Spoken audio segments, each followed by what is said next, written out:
بسم اللہ الرحمن الرحیم۔ قرآن مجید پڑھنا اور سمجھنا کسی دن کا محتاج نہیں، ہر روز ہی یہ اپنے قاری کے لیے ہدایت کا ذریعہ بنتا ہے۔ لیکن رمضان المبارک میں تلاوت قرآن کی ایک منفرد اہمیت ہے۔ کوئی شک نہیں کہ ماہ رمضان اور قرآن حکیم کا ایک گہرا تعلق ہے۔ یہ دونوں ابد تک ایک دوسرے سے جدا نہیں ہو سکتے۔ قرآن مجید کتاب رحمت ہے جو رمضان یعنی ماہ رحمت میں نازل ہوئی ہے۔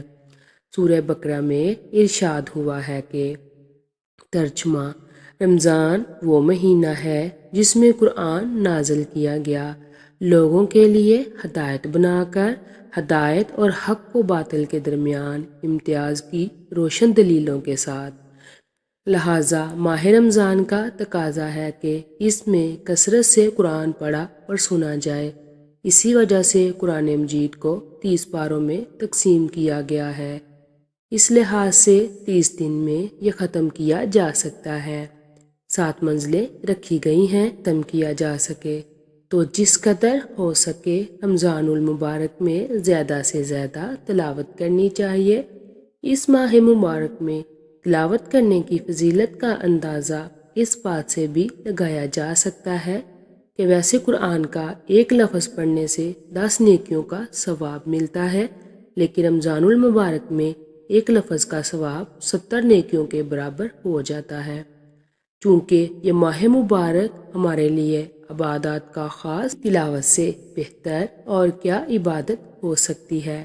نبی اکرم صلی اللہ علیہ وآلہ وسلم نے استقبال رمضان کا جو خطبہ شعبان کے آخر میں دیا، جسے خطبہ شعبانیہ بھی کہا جاتا ہے، اس میں فرمایا: رمضان میں جو تم ایک آیت کی تلاوت کرتے ہو وہ سال بھر میں دوسرے کسی بھی مہینے میں پڑھے جانے والے پورے قرآن کے برابر ہوتی ہے۔ قرآن کریم کس دن نازل ہوا، تو اس کا جواب بھی سورہ القدر میں اللہ تبارک و تعالیٰ نے دے دیا ہے۔ ارشاد ہوتا ہے کہ ترجمہ: لیلۃ القدر 1000 مہینوں سے افضل ہے۔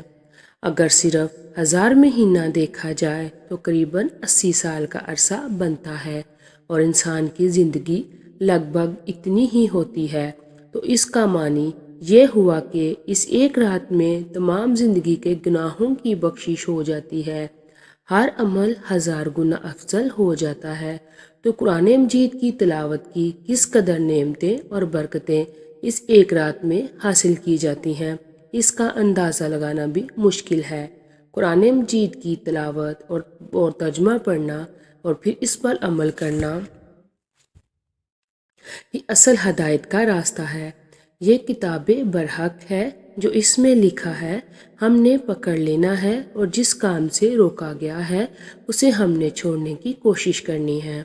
حضرت علی علیہ السلام فرماتے ہیں: جب میں چاہتا ہوں کہ خدا سے باتیں کروں تو میں نماز پڑھتا ہوں، اور جب میں چاہتا ہوں کہ میرا رب مجھ سے باتیں کرے تو میں قرآن کی تلاوت کرتا ہوں۔ کیا ہی خوش بختی کی بات ہو کہ ہم حالت روزہ میں اپنے رب کی گفتگو سنیں اور صحیح معنوں میں اپنے قلب کو پرسکون کریں۔ ارشاد نبوی صلی اللہ علیہ وآلہ وسلم ہے: جب تم پر اندھیری رات کی طرح فتنے آ پڑیں اور تم چاروں طرف سے اندھیروں میں گم ہو تو اس کی سفارش قبول کی جائے گی۔ حضرت ابو ہریرہ رضی اللہ عنہ بیان کرتے ہیں کہ حضور نبی اکرم صلی اللہ علیہ وآلہ وسلم کے ساتھ حضرت جبرائیل علیہ السلام سال میں ایک دفعہ قرآن کریم کا دور کیا کرتے تھے، لیکن جس سال آپ صلی اللہ علیہ وآلہ وسلم کا وصال مبارک ہوا، اس سال 2 مرتبہ دور کیا، یعنی ایک بار جبرائیل علیہ السلام کو قرآن کی تلاوت کر کے سنایا اور دوسری بار ان سے سنا۔ اس طرح رمضان میں 2 بار تلاوت قرآن کو مکمل کیا۔ اس بات میں کوئی شک و شبہ نہیں کہ ہمارے نبی محمد صلی اللہ علیہ وآلہ وسلم نے ماہ رمضان میں تلاوت کو بہت پسند فرمایا ہے، جو لوگ خود تلاوت نہ کر سکتے ہوں اور کسی سے سن لے تو یہ بھی ایک پسندیدہ عمل ہے۔ حضرت عبداللہ بن عمر رضی اللہ تعالیٰ عنہما بیان کرتے ہیں کہ رسول اللہ صلی اللہ علیہ وآلہ وسلم نے فرمایا، روزہ اور قرآن بندے کے لیے قیامت کے دن شفاعت کریں گے۔ روزہ کہے گا، اے میرے رب، میں نے اسے کھانے پینے اور خواہش نفس سے روکے رکھا، لہٰذا اس کے لیے میری شفاعت قبول فرما۔ رات کے وقت نیند سے روکے رکھا اور قیام اللیل میں مجھے پڑھتا یا سنتا رہا، لہٰذا اس کے حق میں میری شفاعت قبول فرما۔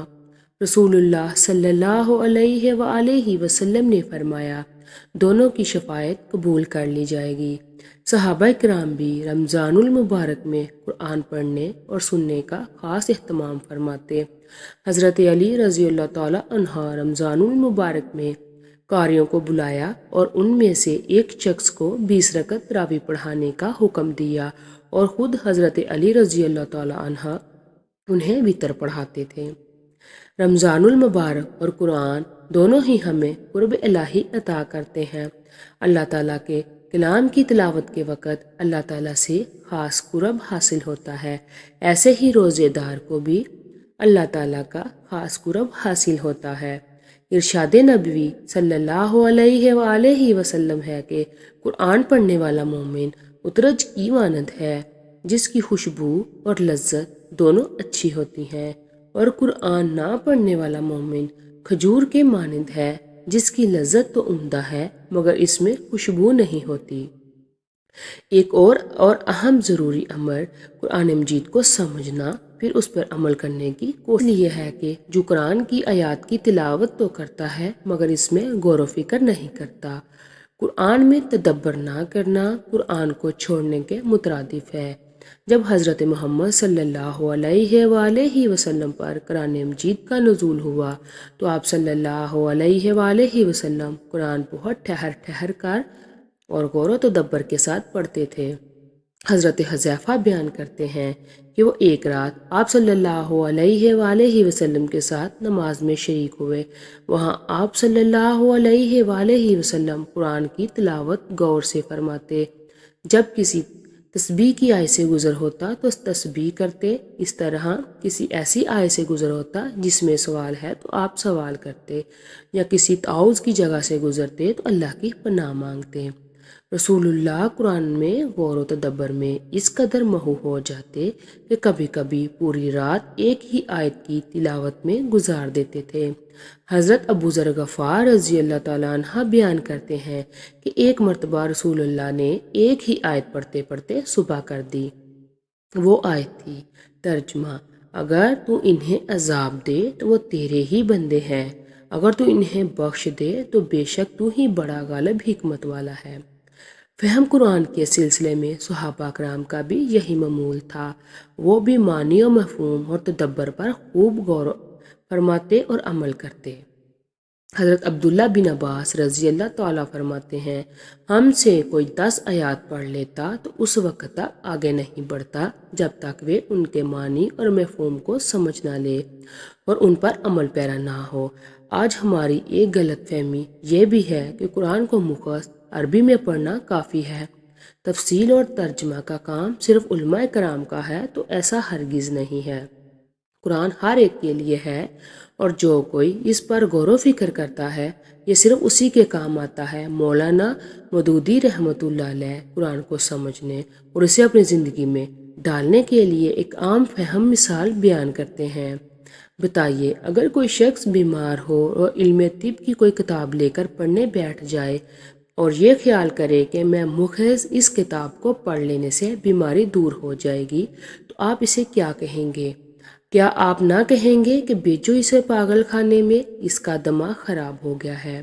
مگر شافعی مطلق نے جو کتاب آپ کے امراض کا علاج کرنے کے لیے بھیجی ہے، اس کے ساتھ آپ کا یہی برتاؤ ہے تو آپ اس کو پڑھتے ہیں اور یہ خیال کہ بس اس کے پڑھ لینے ہی سے تمام امراض دور ہو جائیں گے۔ اس کی ہدایت پر عمل کرنے کی ضرورت نہیں، نہ ان چیزوں سے پرہیز کی ضرورت ہے جن کو یہ مضر بتا رہی ہے۔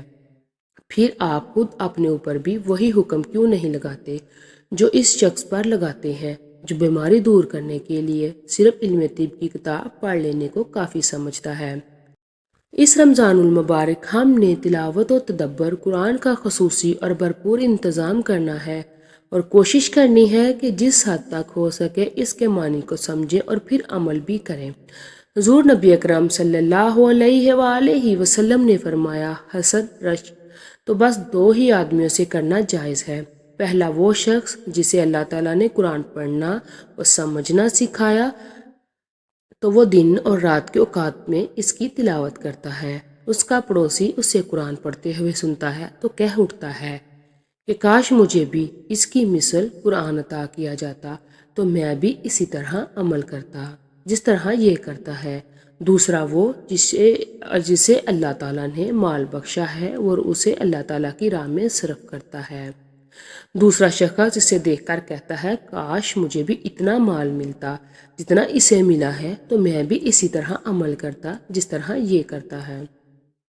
حدیث میں آتا ہے جو شخص قرآن مجید کو پڑھ رہا ہو لیکن زبان اس کی ساتھ نہیں دے رہی ہو لیکن وہ پڑھنے کی کوشش کر رہا ہے، اٹک رہا ہے۔ اللہ کے نبی صلی اللہ علیہ وسلم نے ارشاد فرمایا کہ اس اٹکنے والے کو دگنا اجر ملتا ہے، جیسا کہ ارشاد ہے، اور اے حبیب قرآن کو خوب ٹھہر ٹھہر کر پڑھا، ہم عنقریب آپ پر ایک بھاری فرمان نازل کریں گے۔ نمبر 2، قرآن مجید کو صاف آواز میں پڑھنا چاہیے۔ اکثر لوگ قرآن تو پڑھتے ہیں لیکن ہونٹ نہیں ملتے کہ قرآن مجید کو دل ہی دل میں پڑھ رہے ہوں، لیکن وہ قرآن مجید کی تلاوت نہیں کہلائے گی۔ اسی لیے آپ اگر قرآن مجید پڑھ رہے ہوں، چاہے آہستہ پڑھو چاہے زور سے پڑھو، لفظوں کی ادائیگی آپ کی زبان سے ہونا ضروری ہے، جیسے کہ قرآن پاک میں ارشاد ہے، اور قرآن کو ہم نے جدا جدا کر کے اتارا تاکہ آپ اسے لوگوں پر ٹھہر ٹھہر کر پڑھیں، اور ہم نے اسے رفتہ رفتہ تدریجاً اتارا ہے۔ نمبر 3، بظاہر قرآن پاک کھلا ہوا ہے اور آپ کے نہ تو ہونٹ چل رہے ہیں نہ زبان چل رہی ہے تو دیکھنے میں ایسا لگے گا کہ لفظوں کی مکمل ادائیگی نہیں ہو رہی ہے۔ اکثر لوگ بالکل ہونٹ بند رکھتے ہیں، ان کے ہونٹ حرکت نہیں کر رہے، بس نظریں چل رہی ہیں کہ بس لائنوں پر نظریں چل رہی ہوتی ہیں۔ قرآن مجید کو صرف دیکھنا ہے، یہ قرآن مجید کو پڑھنا نہیں ہے۔ یا اس میں بھی ہم کہہ سکتے ہیں کہ قرآن مجید دل میں پڑھا جا رہا ہے لیکن قرآن مجید دیکھنے کا ثواب ملے گا۔ دل ہی دل میں قرآن مجید پڑھنے کا ثواب مل سکتا ہے لیکن قرآن مجید پڑھنے کا جو اصل ثواب ہے وہ آپ کو نہیں ملے گا۔ اسی لیے اگر آپ آہستہ سے بھی قرآن پڑھ رہے ہیں تو زبان سے آپ کے لفظوں کی ادائیگی ہونا ضروری ہے۔ تو یہ غلطیاں ہیں جو قرآن مجید کی تلاوت کرتے وقت کرتے ہیں۔ اللہ تعالی ہمیں دین اسلام کی مکمل سمجھ نصیب فرمائے اور ہمیں بہتر